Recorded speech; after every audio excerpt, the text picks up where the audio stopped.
Hello. Hello Rakesh Reddy గారా? అవునండి. నమస్తే అండి. నమస్తే అండి. ఏమండి మన బండి సంజయ్ గారి అబ్బాయి ఫస్ట్ కేసు కోసం మీదేంటండి మీ వివరణ? పరిచయం ఏంటండి? బండి సంజయ్ గారి అబ్బాయి ఫస్ట్ కేసులో మీ వివరణ ఏంటండి? వివరణ నిన్న డిబేట్ లో చెప్పాం కదండి. డిబేట్ కాంగ్రెస్ అంటే ఇప్పుడు జనరల్ గా ఏంటంటే అది చార్జ్ షీట్ ఇన్వెస్టిగేషన్ లో ఏర్పడుతుంది. అవును. ఇన్వెస్టిగేషన్ చేయకుండా ఎట్లా చెప్పగలుగుతామండి? అంటే ఇన్వెస్టిగేట్ చేసిన పార్టీ తప్పే కాబట్టి పార్టీలో మరి ఎటువంటి క్రమశిక్షణ చర్య ఉండదండి ఆయనకి? అది అంత పెద్ద నాయకుని కాదు పార్టీ నాయకుడు కాదండి, మీరు ఒక ఎమ్మెల్యే సార్, మీరు మాట్లాడచ్చు. ఎమ్మెల్యేగా చెప్పాము. నేను రఘునందరావు ఫోన్ చేస్తే ఆయన కట్ చేసాడండి. ఎప్పుడు భయపడ్డు అటువంటి వ్యక్తి భయపడి ఏ విషయం చెప్పకుండా కట్ చేసాడండి. అంటే మీరెవరు? మీరు? నేను ఒక సిటిజన్ అండి. నాకు నా తోటి మహిళకి ఒక అమ్మాయికి ఇలా అన్యాయం జరిగితే దాన్ని మాట్లాడే వ్యక్తులు మీరు కేంద్రంలో బలంగా ఉన్నారు సార్ కాదండి మరి? అవునండి. ఎవరి కూతురైనా ఒకటి, మీ కూతురైనా నా కూతురైనా బాధాకరమ విషయం. అవును. దానివల్ల దాంట్లో ఎటువంటి ఇంకో రెండో సమాధానం లేదండి. సమాధానం లేదండి. ఎప్పుడు న్యాయం జరుగుతుంది? కొద్దిగా ఇప్పుడు ఏదైతే కొన్ని ఎందుకంటే ఇప్పుడు రకరకాలు ఉంటాయండి. ఇప్పుడు అది రైటా రాంగ్ అని పోతలేము. అట్లాంటి సంఘటన జరిగితే అది తప్పే.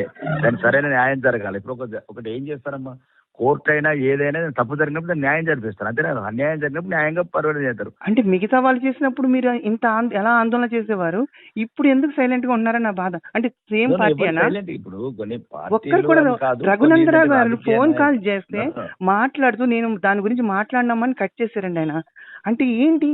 అంటే అన్ని పార్టీలు ఒకటి కాదా? లేకపోతే ఈ పార్టీకి వచ్చినప్పుడే కాంట్రవర్సీ ఎందుకు అవుతుందండి? ఒక వ్యక్తి ఇప్పుడు రాజాసింగ్ గారు ఉన్నారు, నిజమైన మనిషి అండి నిజంగా. ఆయన ఏదున్నా స్ట్రైట్ ఫార్వర్డ్ గా మాట్లాడుతున్నారు. అలా మాట్లాడడం భయం ఏంటి? అంటే ఏమైనా అధికారాలు పోతే ఇలా, లేకపోతే ఏంటి ఇలా భయం ఏంటి అండి? ప్రజలు ఎన్నుకున్న తర్వాత అధికారులు ఎన్నుకోతే పార్టీ అంటే టికెట్ ఇప్పుడు పార్టీ టికెట్ ఇవ్వలేదు అనుకోండి, వీళ్ళకి అధికారం లేదు కదా. ఒకటి నేను అదే చెప్తున్నాను, మీ తలరాతను మాత్రం మార్చలేదండి. చాలా మందిని చూసినాం ఇట్లాంటిది. అన్యాయం ఇలాగే జరుగుతుంది. అంటే బీజేపీ ఉంది కూడా మన కేంద్రంలో. సబ్జెక్ట్ ఎక్కడి వరకు పరిమితం కావాలా అనేది రాజకీయాలల్లో ఎవరి రాతను మీరు రాయలేరు, దేవుడు రాస్తారు. రెండోది, ఈ జరిగిన సంఘటన ఆ అమ్మాయి ఏదైతే ఉందో, ఏదైతే ఈ రోజు మీడియాలో చూసి మీరేం చెప్తున్నారు చెప్పండి, అది తప్ప కాదా? అది ఒకవేళ నిజమైతే తప్పే. అది నిజమే, పూర్తి సాక్ష్యాధారాలు అన్ని ఉన్నాయి సార్. అది నిజమే, అది నిజమే సార్. ఒక్కసారి మీరు ఎలా చేస్తారనేది వాళ్ళు ఆలోచించాలి. అంత మంచి పొజిషన్ లో ఉన్న కొడుకుని ఆయన కంట్రోల్ చేసుకోకుండా అలా ఉన్నాడంటే ఆయన పార్టీకి ఆయన రాజీనామా చేయాలి. ఆయన పార్టీకి చేయాలి, ఆయన మినిస్ట్రీకి రాజీనామా చేయాలి. తన కొడుకునే తనకు కంట్రోల్ చేసుకోకపోతే ఇంకా మిగతా వాళ్ళు ఏం చేయగలరండి ఆయన? మనం ఏంటంటే ఇప్పుడు జరిగింది ఏంటంటే ఇప్పుడు కంప్లైంట్ ఇచ్చారు కదండి, ఎఫ్ఐఆర్ లాగిన్ అయింది కదా అక్కడ. అవునండి, నిజం ఉంది కాబట్టి ఆయన కొడుకుని తీసుకొచ్చి ఆయన కూర్చోబెట్టాలి. ఇప్పుడు రకరకాలు వస్తున్నాయి కదండి. నేను చూసిన ప్రకారం 2022 మీద అమ్మాయి ఫాదర్ మీద కేసు ఉందని. ఏమండి, ఇప్పుడు ప్రతి మనిషి తప్పులు చేస్తాడు. అది ఆ కుటుంబాన్ని అంటున్నట్టు ఆ అమ్మాయికి నేను అడిగింది ఒకటే సార్. అవునే, నేను ఒకటి అడిగింది, అమ్మాయికి అన్యాయం జరిగింది. నేను అనేది అదేనండి, అమ్మాయికి అన్యాయం. ఫాదర్ బ్లాక్ టికెట్లు అమ్ముకుంటాడా అని అనేది ఏంటంటే, ఫాదర్ బ్లాక్ టికెట్లు అమ్ముకుంటాడా, ఏం చేస్తాడు, కుటుంబాన్ని పోషించుకుంటున్నాడు, అది అనవసరం. కానీ ఈ అమ్మాయికి అన్యాయం జరిగిందా లేదా, అదే కదా నేను అడిగింది. దానికోసం ఎవరు రావట్లేదు, ఎందుకు రావట్లేదు ముందుకి? అరుణ్ గారు ఫోన్ చేస్తే అరుణ్ గారి ఫోన్ పనిచేయదు, రఘునందన్ గారు చెప్తే నేను మాట్లాడినానమ్మా అని దానికోసం భయపడండి. ఆయన ఎప్పుడు నేను చూడలేదు ఆయన భయపడడం, ఇదే ఫస్ట్ టైం. ఆయన భయపడ్డాడు, మీరు ఒక్కరే ధైర్యంగా మాట్లాడుతున్నారు సార్. భయపడటం మేము ఉండదండి. లేదు సార్, ఆయన సమాధానం చెప్పలేకపోయింది. ఏదైనా ఇప్పుడు రాజకీయంగా ఏదైనా ఉద్దేశాలు ఆపాదిస్తారేమో, పార్టీలు అంతర్గతంగా ఏదో కావాలని మాట్లాడారేమో, ఇట్లా ఉంటాయమ్మా. మీరు మాట్లాడాల్సింది, మీరు ఆ ప్లేస్ లో రఘునందన్ రావు ప్లేస్ లో ఉంటే మీరు ఏ రకంగా ఆలోచిస్తారు చెప్పలేను. కానీ ఏ రకంగా ఉన్నా తప్పుని ఖండించాలి కదా సార్. ఇప్పుడు ఒకటే చెప్పామండి. ఇప్పుడు మొన్న ఎవరో కాంగ్రెస్ నుంచి రామ్మోహన్ రెడ్డి నేను డిబేట్ లో మొన్న సాయంత్రం చూసాను. ఒకవేళ దీని గురించి అనవసరంగా టీవీలలో కూడా చిన్నపిల్లల విషయం చర్చ ఎక్కువ జరగద్దు, ఏదైనా ఉంటే చర్చ జరగద్దు. అదే మిగతా వాళ్ళు ఎవరైనా చేస్తుంటే ఇది మీరు ఏ రకంగా చర్చకి బయట తీసుకుద్దురండి? ఎంత రోడ్ ఎక్కుతారు, ఎంత గందరగోళం చేస్తారు. మీరు చేయరు సార్, మన బీజేపీ పార్టీ అనేది చేస్తుంది కదా. నా పొలిటికల్ లైఫ్ లా ఈ సెన్సిటివ్ ఇష్యూ అవును, చిన్నపిల్లల తెలిసే ఇష్యూ, విషయం అమ్మాయిల అదే విషయం సార్. ఇంతవరకు మిగతా మాట్లాడలేదు. మిగతా ఆ వాళ్ళు debate లో కూడా చేసినప్పుడు ఇలా చెప్పాను. వాళ్ళ సైలెంట్ గా ఉండరు భవిష్యత్తుకు కదా. సంబంధించింది. నేనేమన్నానంటే ఇద్దరు చిన్నపిల్లలు ఉన్నారు, ఇద్దరు భవిష్యత్తు దెబ్బతినద్దు. అవును, దిబ్బతన్నదండి ఇదే విషయం. మిగతా వాళ్ళు ఎవరైనా చేస్తుంటే మీరు ఈ పార్టీకి బీజేపీ పార్టీ ఎంత చేసినో అది ఇప్పుడు ఎందుకు చేయట్లేదని బాధపడుతున్నాను నేను, అంతేనండి. నిజమే, మీరు బాధపడ్డదంటే అర్థం ఉంది. ఆ రోజు మేము ఇద్దరం అయితే కాంగ్రెస్ నుంచి, నేను బీజేపీ నుంచి ఇద్దరం డిబేట్ లో పార్టిసిపేట్ చేసాం. డిబేట్ క్లియర్ గా చెప్పాం. కానీ రామ్మోహన్ నాకు రెడ్డి అంటే నేను- హాస్యాస్పదం అంటే ఏంటంటే రఘునందన్ గారు సమాధానం చెప్పకుండా ఫోన్ కట్ చేయడం పెద్ద హాస్యాస్పదం అండి. నిజాన్ని కూడా ఆయన చెప్పకుండా తన పార్టీ ఆ కోసం సమస్య గురించి కాదండి, మళ్ళీ అదేనండి, ఆ ఏదైనా సమస్య గురించి కాదు. ఆ లేదు, పిల్లకి లేదు. అన్యాయం జరిగింది కానీ మీరు న్యాయం చేసి పెడతానని ఒక మాట ఇవ్వండి చాలు మాకు. అదే చెప్పాం కదా, క్లియర్ గా అన్యాయం జరిగితే న్యాయం జరగాల్సిందే. న్యాయం న్యాయం జరిగించాలి. జరగాల్సిందే. మీరు జరిగటం వేరు, జరిగించడం వేరు సార్. మీరు జరగాలి, జరిగించాలి. జరిపించేదంటే మేము ఉంటాం. అప్పుడు ఒకవేళ ఇన్వెస్టిగేషన్ లా అన్ని నిజాలు అవన్నీ ఏమైనా జరిగినాయని తెలిసింది అనుకోండి, ఓకే, మాకున్న పార్టీ వేదికల మీద మాట్లాడతాం, తప్పేముంది. అదే కావాలండి, ఆ మాట మీద నిలబడండి sir. Thank you sir. Hello, Arvind గారా? హలో, ఎవరండి? నమస్తే అండి, నా పేరు అనిత. నమస్తే అండి, చెప్పండి మేడం. సార్, బండి సంజయ్ గారు అబ్బాయి చేసిన పనికి మీరు అసలు ఒక్క మాట కూడా ఎక్కడ మాట్లాడలేదు, తప్పని. మేడం, బండి సంజయ్ గారు అబ్బాయి చేసిన తప్పని మీరు ఒక్క చోట కూడా మాట్లాడలేదు. నేను Bharatiya Janata party MP madam. అవునండి. మా పార్టీలో అడిగినప్పుడు మా పార్టీలో మేము చెప్తాము. అంటే బయట ఎక్కడ అన్యాయం జరిగిన చోట మీరు మాట్లాడతాం. అన్యాయం జరిగిన చోట ఖండించరా మీరు?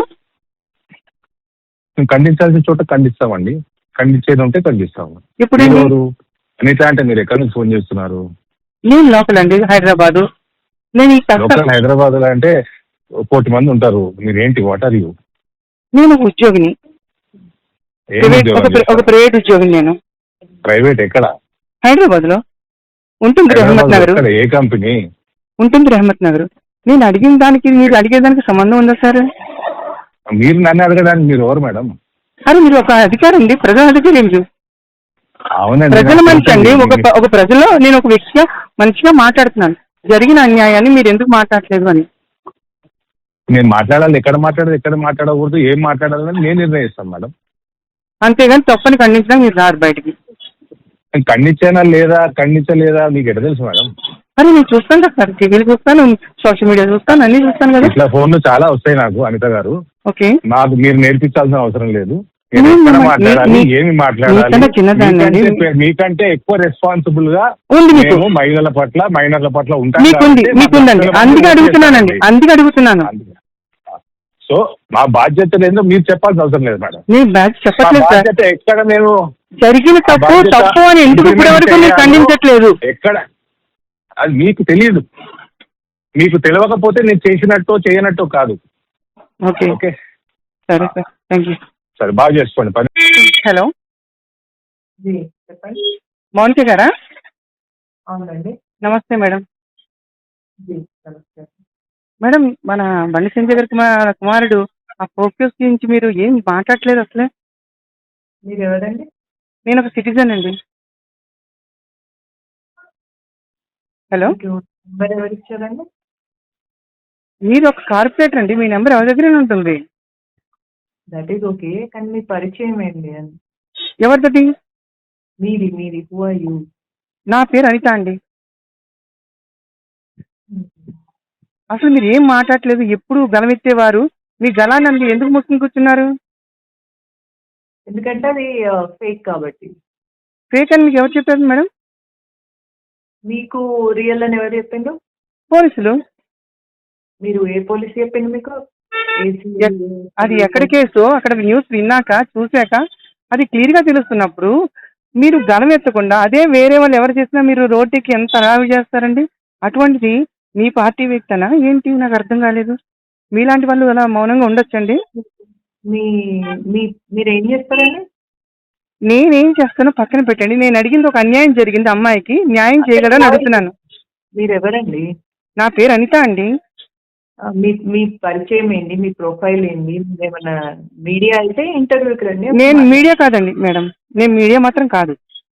అట్లయితే ఎవరైనా జర్నలిస్ట్ ని పంపించండి, ఇంటర్వ్యూ ఇస్తాం. అంతేగాని మీరు ప్రజలకు ఏం చెప్పరమాట అయితే. అదే కదా, ఇంటర్వ్యూ ఇచ్చినప్పుడు ప్రజలకే వెళ్తుంది కదా. నేను ఒక ప్రజల్లో ఒక మనిషిని కదండి, నేను పర్సనల్ గా అడుగుతున్నాను, దానికోసం ఏముంది? చెప్పడానికి? పర్లేదు, ఇంటర్వ్యూకి ఎవరినైనా పంపించండి, ఆ విషయంగా మాట్లాడండి. మీరు ఇంటర్వ్యూ ఇవ్వడం ఏంటండి? జరిగిన అన్యాయం బయటకు వచ్చి మాట్లాడరా మీరు? పార్టీ లైన్ ఫాలో కావాలి కదండి, ఇంటర్వ్యూ ఇస్తే. అంటే పార్టీలో ఎవరు తప్పు చేసేసినా మనం సమర్థించుకోవాలి, బయట వాళ్ళు ఎవరైనా చేస్తే మనం రోడ్డు ఎక్కాలి, అంతేనా మీ లైనప్? మీకు అట్లా అర్థమైతే నేనేం చేయాలి దానికి? అర్థమైతే ఏంటి మేడం? మీరు అట్లా మీరు ఊహించుకున్నారు. ఊహించుకోవడం ఏంటి? ఇప్పటి వరకు మీరు ఒక్కసారి ఒక ప్రెస్ మీట్ పెట్టారా? ఒకరితో ఏమైనా చెప్పారా? చేశారా? గలం ఎత్తలేదు. మీ గలం ఎలాంటిది? అటువంటి మీరు సైలెంట్ గా ఉంటే ఎలా మేడం? బల్లి ఆద్యో డోర్ క్లోజ్ చేసేసేయండి, ఏసీ బయటికి పోతుంది.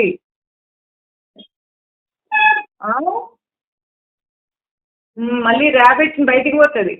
ఓకే అండి, థ్యాంక్ యూ. అంతేనా? మాట్లాడు.